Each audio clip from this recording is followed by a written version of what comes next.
Awesemo.com PGA DFS strategy show, Shriners Open edition. Not bad, Tim, not bad. I actually opened up the app to see who we had, and I was pleasantly surprised. We have a pretty strong field for a tournament that's not one of the best on the schedule. Yeah, actually really strong field. A nice change after we saw strong fields all post-break, and then the last few weeks have been pretty bad. Yeah, this is a much stronger field than we normally see at this event. I think just the shift in the schedule, possibly having back-to-back events in Vegas might help that as well. So yeah, it's a really good event. It should be a nice week. I like this course. So yeah, I'm excited. I love the terrible golfers too, but every once in a while you got to mix in some decent players. Yeah, we get a little Sin City swing, if nothing else, because Shadow Creek has taken over the CJ Cup, which I believe is next week. That wouldn't make sense if it wasn't. But before we do that, chat, I see you. What's up, everybody? Good to see the regulars in here. Listen, everyone, if you play DFS golf enough, you're going to have some things break your way. I've certainly had my fair share. But that cut line moving last week, I don't know if you saw that, Tim. That was one of the most epic, horrible cut sweats I've ever been a part of, ever. I don't even think I was sweating the cut at that point. It was a foregone conclusion what my week was going to be. It was one of those things. It was cruel because my own guys killed me by doing good. Like Wesley Bryan and Sanjay birdied to move the cut line, and I had them on a main team, and it killed Luke List on that team, and that really, really hurt. 99% no good, -2 no good. I did see my boy Wes Bryan just bury in the 15-footer to make the cut. I didn't realize the ramifications of that cut. It was just, we had that. We had Sergio from the ashes, like the Phoenix, the blindfolded Phoenix, apparently. Didn't Spieth used to putt with his? I swear to God, Spieth said that he putted short putts with his. Spieth drives blindfolded, apparently. But yeah, Sergio has employed the no eyes tactic. I mean, he was great last week. Some of those shots on the shot on, I don't know if it was 14 or 15, the par 5, that was amazing. And then just on 18, he was great. I mean, I don't know. I don't know what to say. I tout a lot of, I vehemently tout some guys that do terrible, but nothing feels worse than just completely shutting down when somebody offers up the eventual winner. And I just say, no way. That feels worse than touting a guy that does awful, where you said, what about Sergio? You lay out a good argument, and I'm just like, absolutely just shut it down. And he goes out, and it's just amazing. Yeah, I mean, listen, obviously it's very difficult. I always feel worse about missing, like, I have my tweet that I do every week, and I put out a winner, a favorite play, a rare guy, and then a fade. The one that hurts the worst always for me is missing the fade, just because that's just a terrible feeling. Certainly a lot of times it's a popular guy. I had Sergio, so that was not killing me, but it sucks to see a guy, Tim. I know you've backed Sergio in a lot of spots too. Yeah, and I kind of said this last week. It's harder, like, when you play a guy multiple times. I don't remember it was the US Open, and maybe it was at Wyndham. His last 2 starts, I really liked him, and he was god awful. And I think it's harder, like, mentally, when you play the guy, rather than if you just hadn't played him. Oh yeah. You're looking at it more objectively. Like, you're just looking at the price, the field, his body of work. But when you've played him and he's just absolutely killed you, you're like, well, what am I doing? This is not going to work. And I think I was a victim of that, not to make up excuses, but it's definitely when you go down with a guy so many times and he just crushes you, it's hard to keep going back to the well. Well, yeah, you start saying it. I know for me what happens, I truly try to be objective. When you keep landing on a guy and he keeps playing bad, you start to say, am I not being objective? This is a blind spot. And then I see Sergio and Aaron Wise duking it out, and I'm like, well, that hurts a little bit. But there are also, sometimes it's like, do we want to hang on to a guy for too long? I mean, there's cases where it's like we could have kept playing Spieth, and it It's like, well, that would have turned out bad. So it's not always like, oh, you just got to stick with the guy. I mean, there is points where you just have to cut it loose. 100%. That's the hard part about golf, is trying to figure out when that point is. Absolutely. And that's literally that is the whole name of the game, not being too early, but being willing to say, okay, I may take a couple. Look at Sergio. I think he's a perfect example. And then we'll move to Tpc Summerlin. You took some lumps if you played Sergio over this month, but you also potentially got paid off in a big way. And that is really the formula if you truly believe it can turn. And his putting did turn, and look what happened. Yeah, very true. And it's all about the top end performances too. And it's like you could have played another guy 3 weeks in a row and he finished T25 all 3 weeks, and that probably didn't do you any good. It's like it's almost better for the guy to go miscut, miscut. It is better. I'm not there's no almost about it. Miscut, miscut, win than some of these guys, and we'll get into them because there's a couple of them in this field where it's like, yeah, they look good, but just racking up a T25 at a fairly expensive price isn't good enough. And sometimes it's the boomer bust guys that we should be targeting. Definitely. In tournaments, that's the name of the game. And now the good thing about this week, we moved to TPC Summerlin. We've seen this course a bunch. It's a staple of the tour. Par 71, Tim. I actually like it. It's not going to limit the short hitters. What do you make of one of the most classic desert tracks we have? Yeah, I mean, 7,250 yard par 71 plays pretty easy. We've seen the winning score get all the way to 24 under in recent years, 20, 21 under. So I think right around 20 under is what we should expect. Not a lot of trouble out there. Like you said, it's a course where we've seen all kinds of guys get it done. And like a lot of courses kind of over the years, I feel like it's morphed a little bit from maybe what we thought of as an accuracy course when we saw guys like Webb, Ryan Moore play well, Rod Pampling won here, to, it's just kind of a new style of golf. And now we've seen Bryson, Cantlay, the longer hitters getting it done. But it's definitely a place, if you go back, you've seen a lot of short hitters have success here. But like everything else, length is an advantage. And there's nothing about this setup that really limits the long hitters. It's not particularly hard, particularly penal rough, tough off the tee. So, I still think the long hitters obviously have an advantage. But again, short hitters have had success here too. So not much by the way of course fit, in my opinion. No, I think what it shows though is there's multiple ways and options on these holes. We've seen some players talk about you can be really aggressive, and as long as you don't spray it badly where there's water out of bounds, you're going to have a lot of wedges. On the other side though, you don't have to do that. You can lay back, you're going to be in the fairway, you can attack. I think the one thing we know though, you've got to make some birdies here. Winning score could be really, really low. Bent grass greens. When you see that, does that change your mindset, or are you just thinking, I need guys to play good no matter what? It doesn't really matter that they have to go this slow. Yeah, it changes my mindset a little bit because I think there's guys that we consider to be grinders. Guys that thrive in tougher conditions. And I'll just throw out names. May not even be in this field. Shane Lowry, Brendan Grace, guys like that, where you think of, oh, they're more suited for a tougher test, not a go-low kind of birdie fest. So yeah, I think there's guys that we would target in a birdie fest rather than target in a tougher US Open type of environment. But that stuff's still really hard to predict. We've kind of gone down that route, and then we've seen quote unquote grinders shoot lights out. Look at Jim Furyk. We think of him as the quintessential, just boring guy that never makes birdies. Well, the dude has like a 59 and a 58. So it's like, I don't know. Yeah, sure. I like to focus on the birdie makers, but that stuff's really hard to predict. So I try not to get too much into that.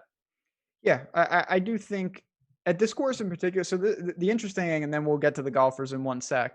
This course, it yields a ton of birdies, but it also yields more big numbers than you would think for an easy course. Like it's a very boom or bust. You can get in big trouble here. If you don't get in big trouble, you'll tear it apart. It's not a slow death by any stretch. There's going to be a lot of guys that go like birdie, birdie, birdie, double. And that's just the nature of TPC Summerlin. Get stuck behind a cactus or something out in the desert. I don't know. Yeah, cactus season. Anyway, let's do it. Here we go. Leading us off, Bryson DeChambeau. 11,800. Webb, Cantlay, and Fina. Only 4 guys north of 10K. I mean, Bryson's the champ. He's the people's champ right now. We know he'll be bombing it. Do we stick with what some say could be the best player on the planet? I think Bryson's a tough one from week to week. I think, like we've talked about, elite player, but very erratic, and a guy that, looking back, it's easy to say now, it seemed like the US Open was almost a perfect spot for DFS. Price lower, ownership depressed, and we had talked about him being just so boom or bust. Now the price is way up. He's going to be owned. And look, he could go out here and blow everybody's doors off like we've seen, but he's definitely he's proven to be inconsistent. So it's really tough at 11.8 and at probably decent ownership. He just doesn't seem like that great of a play to me. I'm not in love with any of these guys at the top. Webb has not been great. Webb has good results. The ball striking just hasn't been as good as I would want out of the last 3 events. I don't love the price. Cantlay's been kind of meh and has insane course history, which I think is bumping up the price. Insane. And Finau, we talk about this with Finau all the time. Like 10-2 in a birdie fest, it just isn't the place where he's naturally thrived. He's always been tough conditions, major conditions, lower price. I'm not in love with anybody at the top. This might be a balanced week for me. If I had to go with somebody, it would be with Bryson, just because he's the guy that can lap the field, but I don't feel comfortable with him either. I'm pretty much in line with you. Listen, Cantlay's very consistent. I think if I started in cash, it might be with him. You can't argue with the results. A pair of seconds and a win in 3 tries. That's ridiculous. But you're paying the tax there. I mean, listen, I know it's one tournament, and Tim, you have said this more than I have. When Bryson gets going, it's ridiculous. Like, his top end might overtake Rory for the best if everyone plays their best. At the US Open, he almost gained 5 strokes in all 4 categories. He gained 5 off the tee, 7.5 with the irons, 5 around the green, and 4.5 putting. I've never seen anything like that, to be honest. Yeah, no, when he's got it going, he's great. But just on a macro sense, it's just tough when he's the most expensive player and he's going to be popular. Yep. Just the style of play, it leads me to think not the best play. Now, look, he can obviously go out there and just crush everyone like we saw at the US Open. But it's just a tough spot for me from DFS standpoint, just building lineups. I just don't think he's the greatest play this week. And just for context, listen, we just talked about that was insane. The 3 starts before that, Bryson had a terrible miscut at the Northern Trust, 50th at the BMW, and 22nd at the Tour Championship, where his irons were broken in all 3. Yeah. I mean, he's going to be the player, and this spot might not come along again for a few months, but you need to remind me of this. The next time we're at a major or we're at a tournament and he's 9,700 with terrible form, and I say, 6%. we can't. Yeah, I say we can't play Bryson because he's awful. Remind me of this. That's where we need to be playing him. There's not going to be consistency with him. It's the nature of how he plays. Yeah. So he is starting to be one of those guys. I believe you coined that's the Tyreek Hill formula. If he's 4% owned and it doesn't look good, it doesn't matter, because that's when you attack. That is not this week. It's not to say you can't do it, but I'd rather go balanced.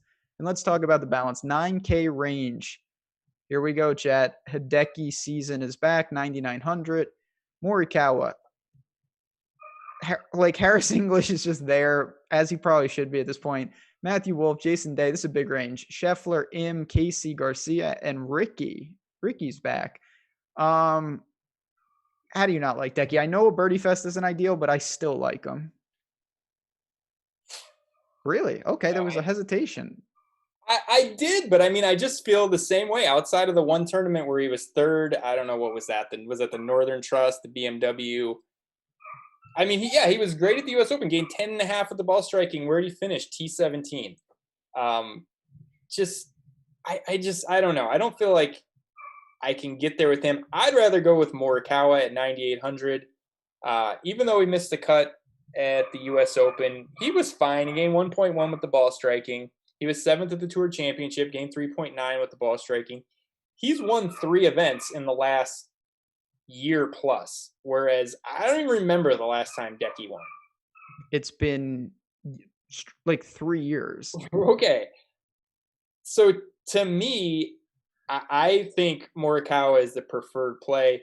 Coming off the miscut, I don't make a lot of that. I mean, the dude's a winner, and Decky plays great every time out, but it's like he's like a better version of Grillo, where it's just like he just never seems like he does enough for me. I mean, I don't mind him. I think he's a decent play. I prefer Morikawa though.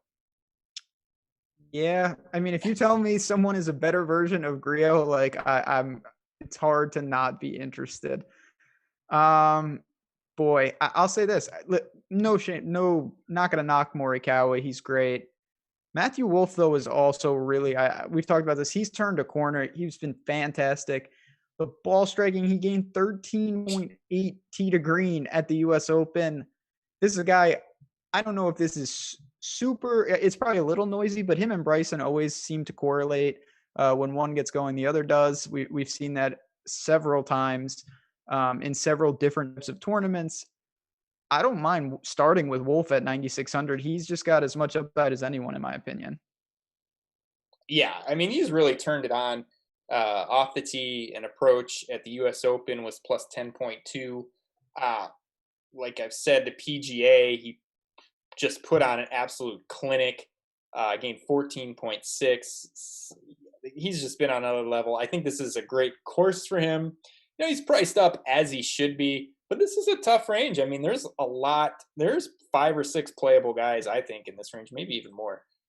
Everybody, I think you could probably make a case for. Not high on Sergio or Casey, but the rest of the range, I think you can make an easy case for. Oh, and also Harris English. We never want to play that guy. What do you make about Ricky? I don't mind Ricky. He was actually good at the U.S. Open. The ball striking, I believe he gained around 5 strokes. I think a decent, like, similar course to me would be Waste Management. I think it's pretty obvious, desert style course, birdie fest, maybe length, a little bit of advantage. He has a great record there. I don't mind him at all. He's got a 4th and a 7th. Only played here 4 times over the last 10 or so years, but decent record here.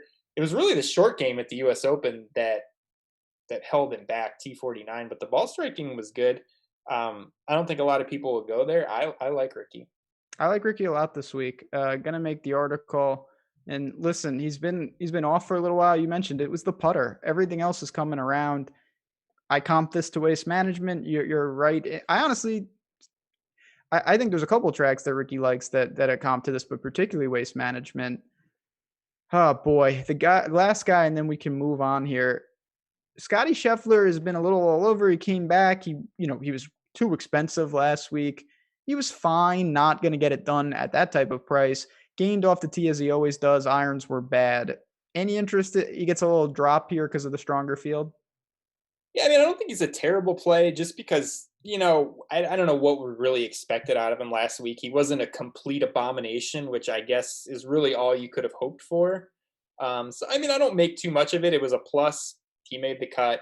He wasn't awful. Knocked the rust off. But it's tough because he was playing so well, and now we're getting farther and farther removed from that really great stretch.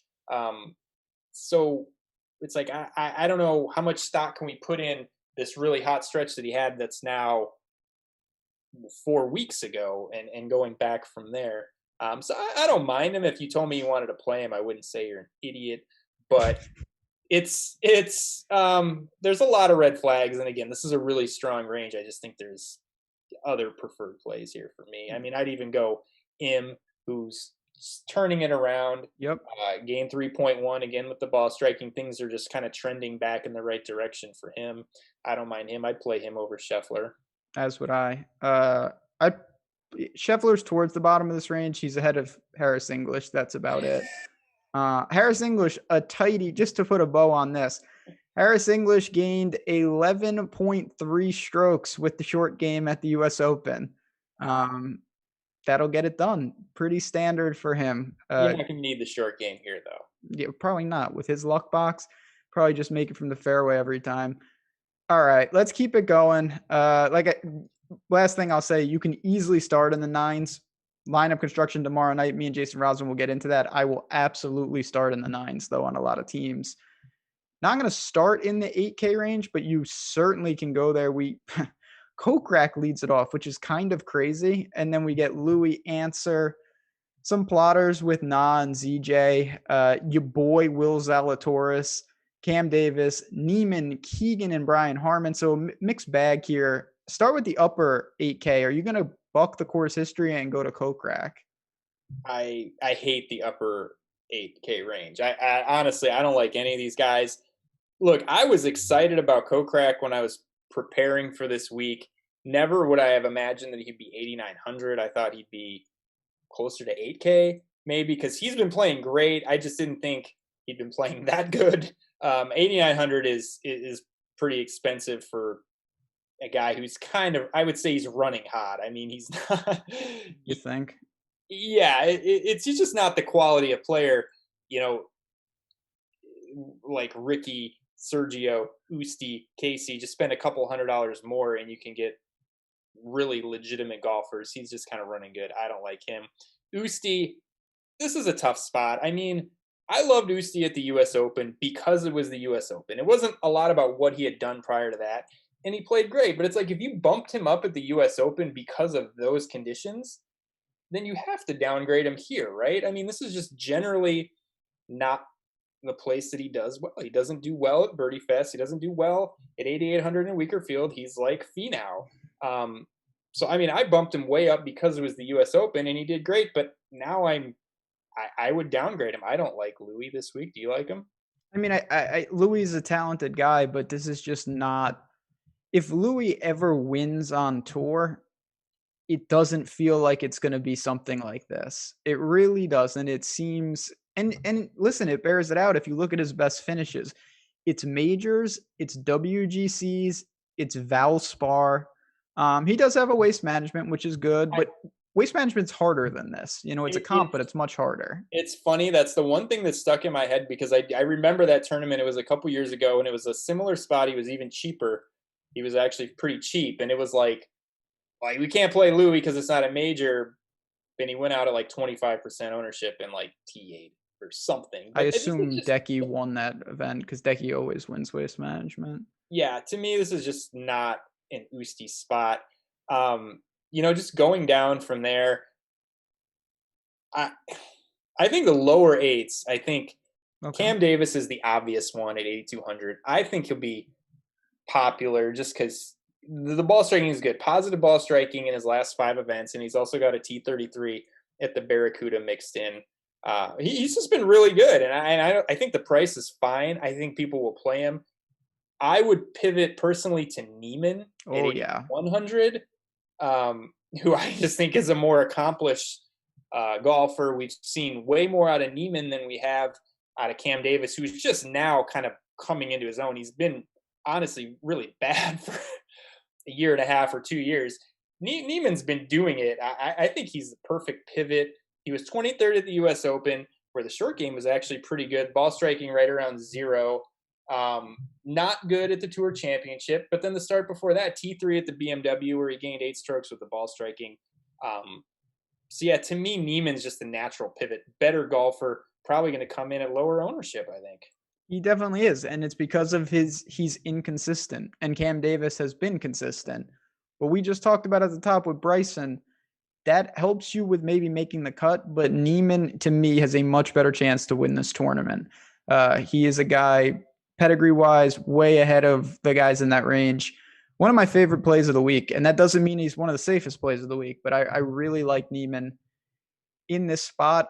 Honestly, I don't think it's crazy if you wanted to pivot the other way to Zalatoris. I'm not doing that. I have Neiman ahead of him, but I get the concept of going to him because now he's more appropriately priced. Yeah, I would agree. And I was going to mention that as like if you're going to go to Zalatoris, this is the spot to do it, where he finally missed the cut, get some people off the bandwagon, lower the price, lower the ownership. He's obviously a talented guy. I like to make fun of him. That's what we do on this show. That's what we do. We just pick out random guys, and then people on Twitter are like, why are you so mean to, Harris English and Will Zalatoris? I don't know. I don't know. I just Harris English, there are reasons, but that's neither here nor there. That guy is Harris English has stole money from us, literally. Just wizard chipping. Do you look to guys, because this is where I get into trouble. I naturally see, oh my God, this is going to be super low scoring. I can't take like Zach Johnson at a place like this. I can't take Kevin Knott. Kevin Knott, just obviously you can take him at a place like this. Do you look to those guys? Kevin Knott's been really bad lately. ZJ has not. I still find myself not that interested. I try to not look towards those guys. I'm trying to make a concerted effort of younger, talented, boomer bust guys. And that's definitely not ZJ. Who's been playing better, but no, I don't have much interest in that kind of player. Embrace the variance, I think is probably the key. Yeah, it's not a range that I love. Answer, I'm indifferent to. And then other than that, Keegan and Harmon, I don't have much to say. I will say real quick though, if you have not, give a little plug. And while I'm doing that, Tim's going to get hydrated and you guys are going to hit the like button. We're going to get all that out of the way.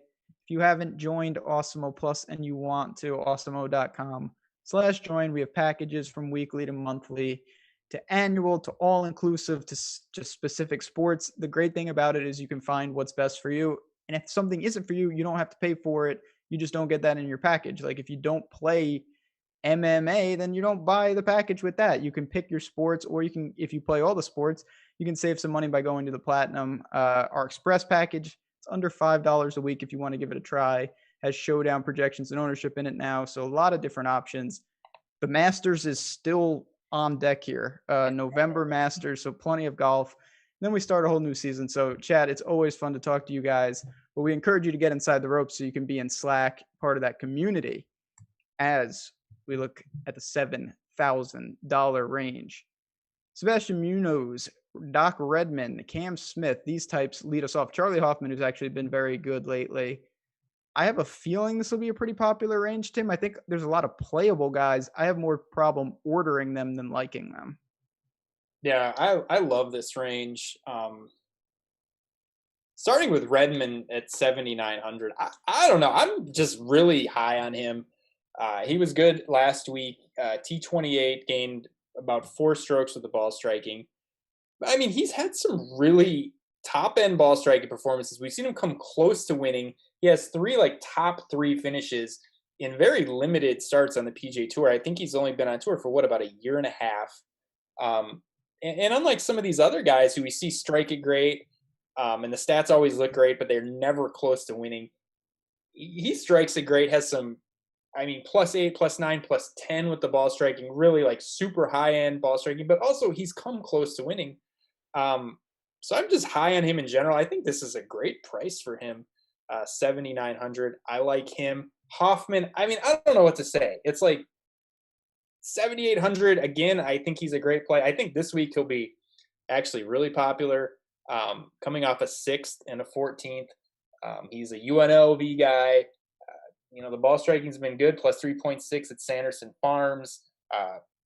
I don't know what to say. He seems like an easy play, but probably one of the more popular options in this range. But him and Redman, I think, are both great plays. I like Redman more than I like Hoffman. Hoffman makes a lot of sense. I have no problem with it. I will say, well, one, most importantly, if you saw the betting article last week, I bet him for a top 5. That just shows you how that ended up. He gained 7 with the putter. That's not a knock, but he did capitalize on pairing the ball striking with the putter, which is what we've been waiting for. He needs to do that again here. Doc Redman is just good. There's nothing else to say. You were firm that he was the move over Sam Burns last week. We saw how that went. What about another one of you guys, Denny McCarthy at 7,700, gaining across the board now, not just with the putter? Yeah, he's definitely turned a corner, and I think we've talked about this for a few weeks now, and we're just waiting for that, where he puts it all together and has the super Denny McCarthy putting. And I haven't looked at the putting stats. We need one of those +9 strokes gained putting events out of him. Probably not here. I'm just preferential to Hoffman. Mm-hmm. I'm preferential to Redman, and even a couple guys that are cheaper. Not on Bermuda. I think if he's going to have some ridiculous putting performance, it's probably likely to be on Bermuda. I don't mind him, but there's other guys I prefer in this range. Is HV3 one of them? HV3 is one of them, and he's like a prime example of boom or bust, kind of like a poor man's Bryson without the wins, obviously. But we've just seen he's all over the board. I mean, since the restart, he's missed 4 cuts. And then he's had 4 cuts where he's gained at least 5 strokes with the ball striking. And then he's had 2 other events where he's gained 3.6 to 5. So it's like inconsistent, but I think this is a really good course fit for him. And he's just one of those guys. I mean, if people aren't going to play him, he's kind of all over the map, which can be a good thing, as we've talked about a couple different times. I like him. Much prefer the guys that go up and down, up and down, up and down than just like this flat, boring line that's never going to get you anything. Yeah, listen, again, he's someone I know a lot of people have been waiting for him to break through, but we have to remind ourselves when you're 7,500, yes, you want him to break through. You don't need him to break through, though. Like, he can cash a top 20, a top 10, and that's paying you off in a big way. And he's done that plenty of times. He hasn't won, but he's done that. He's a good scorer. Stats are good. Course is good. I don't know what there is to really not like about him. The only thing that's a knock for him is he's next to the resurgent Aaron Wise, who comes in off a top 17 at the Sanderson Farms. I don't really have anything to say there. I'm just glad that he made a cut finally. Working down, this is where it gets tricky, Tim. This is a secretly, I don't want to say it's a good range, but don't just gloss over the low 7s. You have guys like Sneds, Ches Reavie, who's a desert guy, Fratelli, Steele. Then we're going to get to my guys in a second. But like, do you go to guys like that? Someone like Sneds who can rack up the birdies with the putter? I mean, I don't know. I don't know if I'm completely sold on Sneds being back. You know, he did a lot of it with the putter last week. I think people will be ready to go there. I mean, that's what he does. So it's not completely out of the ordinary for him. Steele has been just really consistently good. Not a lot of great high finishes, but for 7.2, hasn't missed a cut last 7 events, positive ball striking in all 7 events. That's saying something. Even very top end guys, DJ, JT, it's rare for them to go 7 in a row with positive ball striking. They'll mix in 1 or 2 clunkers out of 7 events. I guarantee it, because I've been tracking this stuff for 2 or 3 years. So to go 7 in a row positive, he's another guy. A crazy record, crazy record at waste management. I don't think Safeway is that far off of a comp here. Different greens. I really like Steele at 7,200. Yeah, listen, this is a guy he's gotten some form back. He had a real rough stretch there, and he has turned it around in a big way. Hasn't exploded, and that's a good thing. Like, he's had a lot of made cuts, but haven't materialized on the weekend. He's similar, not maybe in style, but Griot's the same thing. Griot's making cuts. He's going to gain across the board minus the putter, but ball striking is good. 7,200. I think the price is fine, but for tournaments, I also think you don't need to go there just because how many times is he knocking on the door late on Sunday? Yeah, I mean, we've talked about this week in and week out. But he's not killing you anymore. That's been my big knock. I don't mind him this week. I think 7,200 is fine.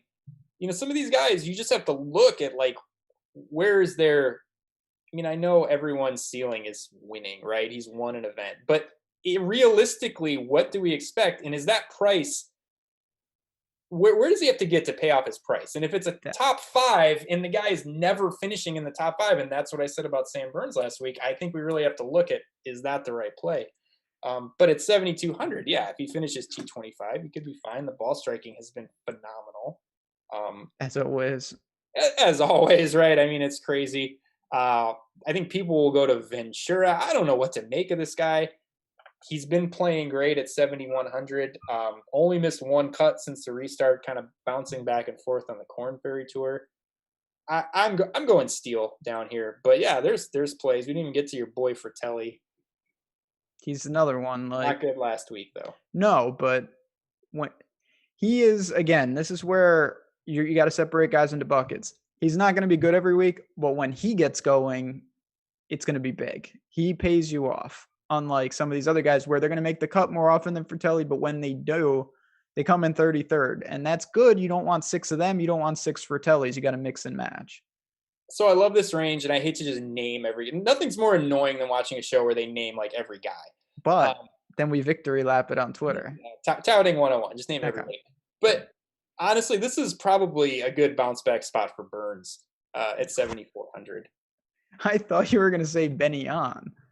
Absolutely not. No. Okay. Chalky last week, missed the cut. We're not going to make too much. Big price drop. Look, I've been very high on Burns for a very long time. I'm not going to jump off the ship after one bad event. So I wouldn't mind going back to him either. Listen, some of these guys getting the big price drop is helpful. On lost 6 strokes putting last week in 2 rounds. He does that, though.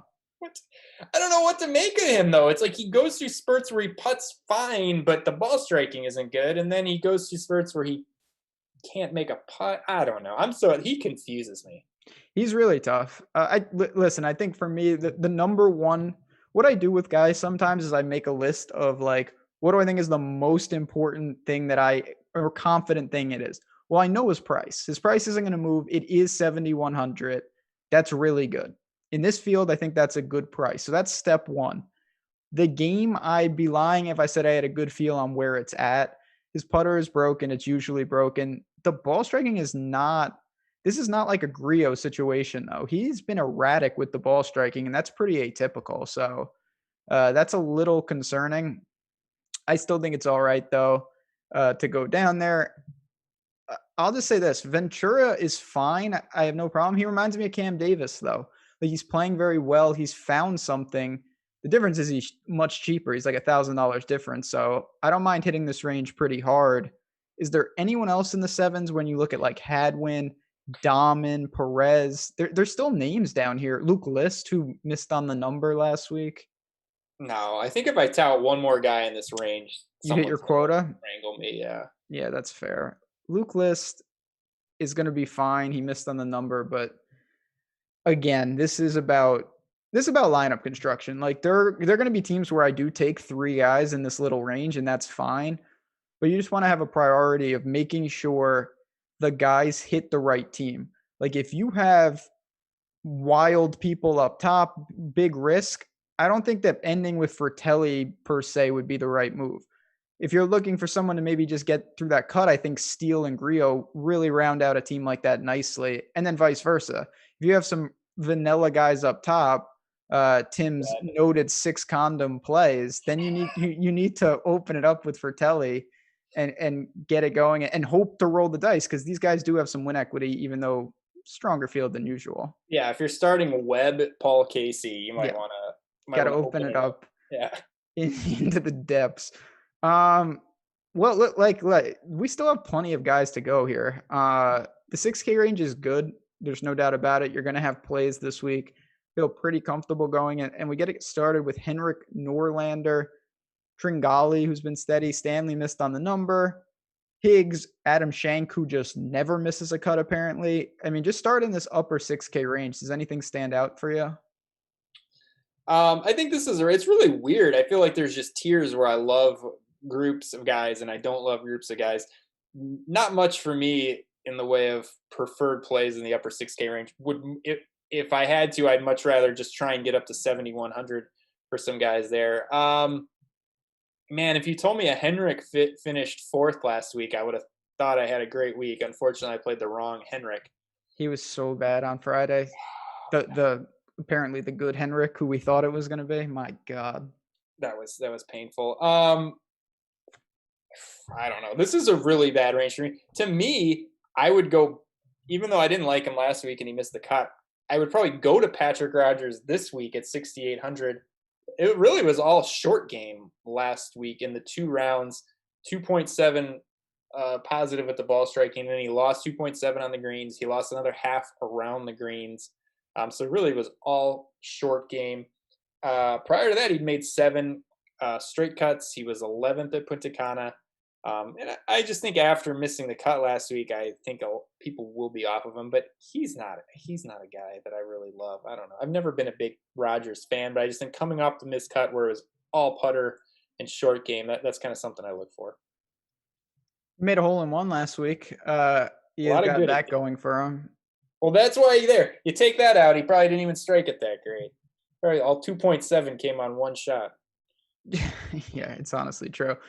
Real quick before because I'm going to give some plays here. Chad brought up a reasonable name, and we did kind of gloss over him. Are you going to chase James Hahn, 2 straight top 10s? We couldn't see what he did at Corrales, but it seems like he's playing pretty well. I love Hahn because he just wins out of nowhere. He's like we talked about with HV3 or Bright. I mean, he's like that to the nth degree. It's just like the guy missed like 7 cuts in a row. I don't know. He's like, it's hard with him because he's never been a guy where the form has mattered much. Like so inconsistent that I don't know. He's not a guy where it's like, I feel like he's rounding into form. He playing well 2 weeks in a row. I don't know if that means much. I mean, he could just be MIA this week. So no, I'm a big James Hahn fan, like in real life. But I don't think I'll be playing him this week. It's pretty simple for me. If he's like very low owned, I don't mind taking some flyers, as I would if he had no form. But if he's even remotely popular based off his form, I have no interest. 1 Riviera, 1 Wells Fargo. He can only win where there's trees on the course. So. I do think that Wells Fargo has some similarities to this course. No trees here. He can't win here. Well, maybe he's a secret. Like he likes the desert, Sin City. He's going to do some things. There's a lot of guys who live in Nevada. Probably because there's no state tax, but that's neither here nor there. Adam Schenk has been ridiculous. He's made 8 straight cuts and he has 0 top 25s in that span. I'm not interested in that. It's easy. If you're starting your lineups, Bryson, Wolf, HV3, to go with Schenk. You know, if you're starting Brio. Yeah, if you're just loading up the condoms with Webb and Casey, you got to do better than Schenk. I don't know. Yeah, he's not terrible, but has he really? What has he done for you? You know, nothing. He sets the table for other. That's the thing. If you have a team and you've got the winner and other guys, your only concern is the other people make the cut, find the weekend. He's done that. He has made it a 5-man tournament for you, but that means your other 5 have to do something. And he's not even that cheap either. And it's been also just fortunate that he's like when a guy misses the cut on the number versus makes it on the number, there's a lot of just luck involved in that. Like he's been fortunate to make all these cuts relatively close to the line. Yep. And look, he's been cheaper in worse fields. Or, you know, I mean, 6,900, I don't look at it like, I mean, you got to play the guy. He's made 7 cuts in a row at that price. It's like there's real players who can do some serious damage that are in this range or maybe a couple $100 more expensive. I got a guy that normally this is you recommending him to me. I think Taylor Gooch is a really solid tournament play. The form is all over the map. The irons, he's gained tee to green in 2 straight, 37th at Sanderson Farms, but you're going to get that from a guy like this. You know, he had a good finish here a couple of years ago, gained 6 with the ball striking then. He can get crazy hot. He can score bent grass. Nothing bothers me about that play at all. Yeah, I mean, I can definitely get behind that. Plus 3.4 last week. Missed the cut at Safeway, but gained almost 3 strokes with the ball striking in the missed cut, which is really, really good in 2 rounds. Yeah, and just another guy who we've seen a couple times a year. I know I say this all the time, but just a couple times a year just goes absolutely bananas with the irons and off the tee. So yeah, I think that's a good call. Yeah, and lately, the nice thing about it, I've always known he can do that, but it used to be he either does that or he misses the cut. He's giving you more and more when he doesn't have it. He gives you a 37th. He gives you a 25th. That's great at this price. That's an added bonus to the upside. Now, I thought Molinari retired, so I don't know what the deal is with him being here at 6,700. Last time we saw him, coronavirus was not a thing. What floor is yours? Seriously, like, what do you do with a guy who hasn't played in 9 months or something insane? I mean, what do you say? Anybody that's talking about it has absolutely no idea. First of all, he hasn't played in forever. Second of all, he was terrible for what, a year when we did see him. I mean, I don't know.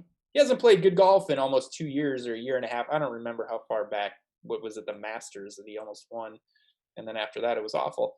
So I mean, nobody knows. I'm not going there. If he was playing great, if this was like a Ty Hatton situation from a few months ago, where it's like, wow, he's playing awesome, and then we hadn't seen him, or a Fleetwood or somebody, he was awful for a year before he took all this time off. So no, I'm not going there. Anybody that says they have a clue is lying. So no, not for me.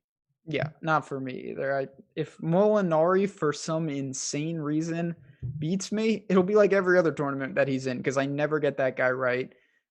Chasing him is a mistake. And the last thing I'll say is if you are, and listen, I think it's very important. We have some of the best tools out there. A lot of them are projection based, of course, and that stuff is good. Just make sure you know that if you're looking at something, make sure it's weighing the form properly. Like if you zoom out, Molinari's like last 24 tournaments, that could stretch into like 2018. So keep that in mind if you're looking, depending on where you're looking. But we obviously here at Awesemo, we make sure that those tools are weighing those things properly. It's really important in golf because you can look at a guy and say, wow, he's playing great. Yeah, his last start was in March, though. So that's very misleading. There's weird names down here. Max Homa, Tom Lewis, RCB. Like these are good pedigree names, but none of them are really playing too well, and that's probably putting it lightly. Yeah. I was just wondering if anybody. No. I just mean there's nothing like we can't go on long-term form with him because it just doesn't exist. We either think it's real or it's not. You know what I mean? Yeah. No, I'm not going there.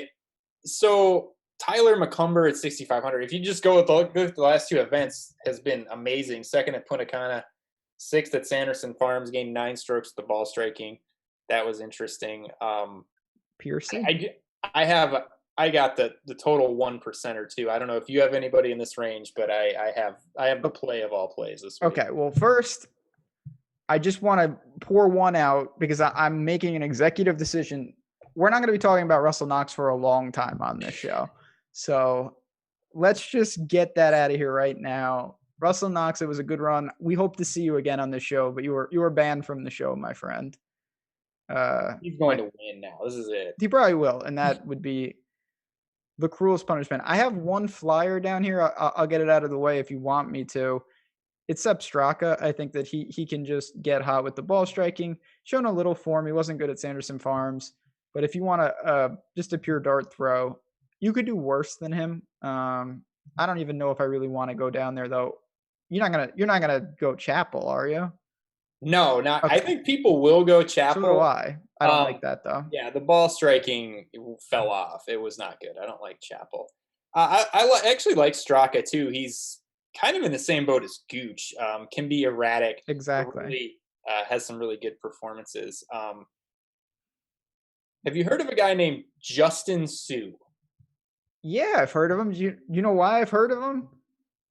Why have you heard of him? Because a couple years ago, I turned on the Golf Channel and they did a press conference and they said, quote, the big four turned professional. And it was Hovland, Morikawa, Wolf, and Justin Suh. And here we are now. Yeah, here we are, right? It's like, but what happened to Justin Suh? Nobody knows. Did not obviously play as well as these other guys, but 14th at Punta Cana, 21st at the Barracuda, lives in Vegas. You know, and I mean, we've seen these guys. They come out, they have varying degrees of success.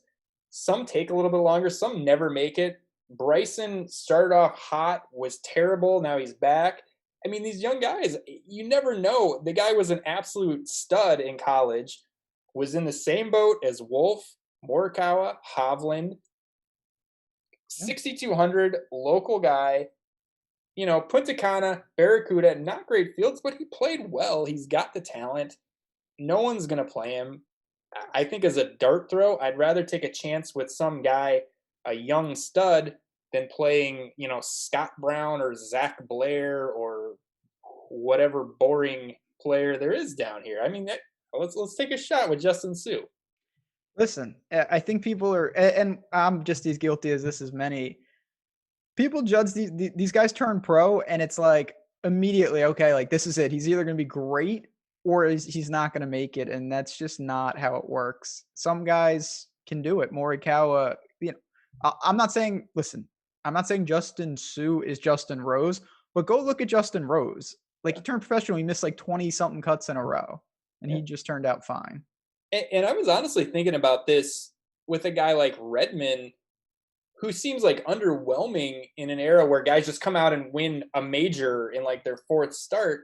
It's like, I feel like if this was 10 years ago, we'd be talking about Doc Redmond as being like one of the best young players on tour because of what he's done.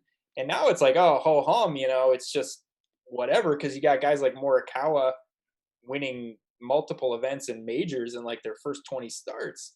It's ridiculous.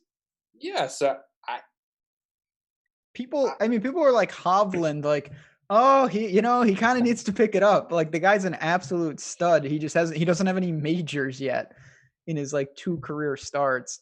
So the local angle though, when I Googled Justin Sue and I saw that he moved to Vegas right by Tpc Summerlin, I was like, that's it. I gotta have some of this guy this week. Well, maybe he's neighbors with, I believe, another guy who lives in the desert, the opposite of Justin Sue in a lot of ways, because we know what this guy is about.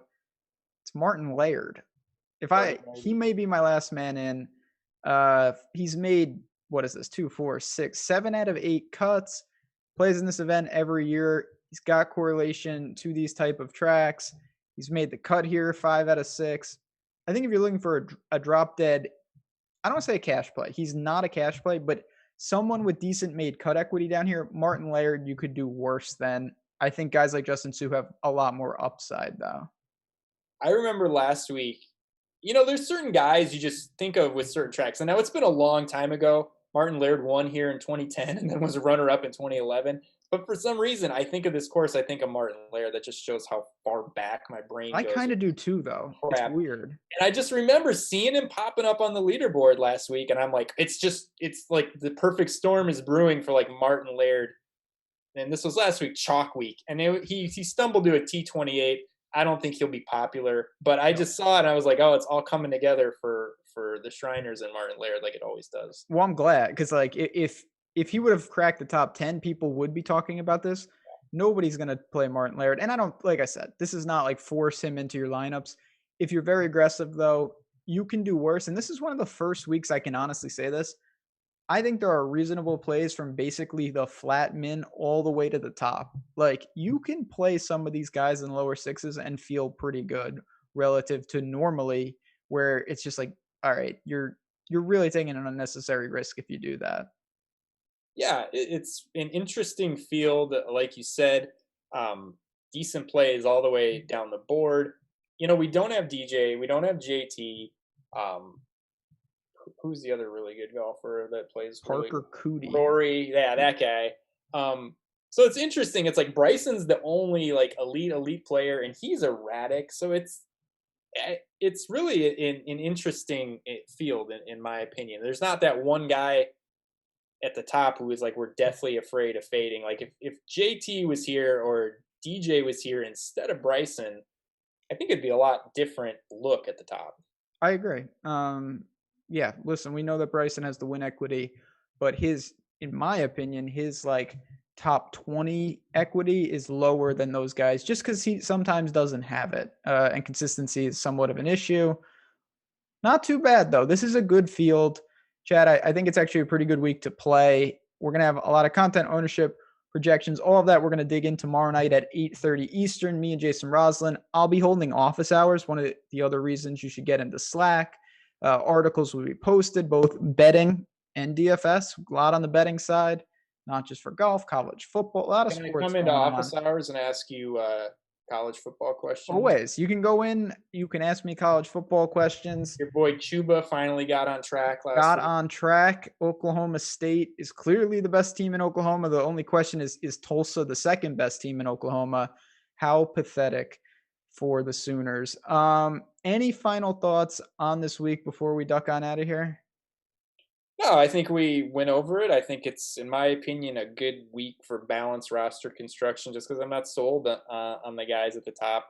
Erratic Bryson, and just a couple, Finau underwhelming in events like this. Webb and Cantlay, very boring. 6 condom plays. I think it makes it interesting.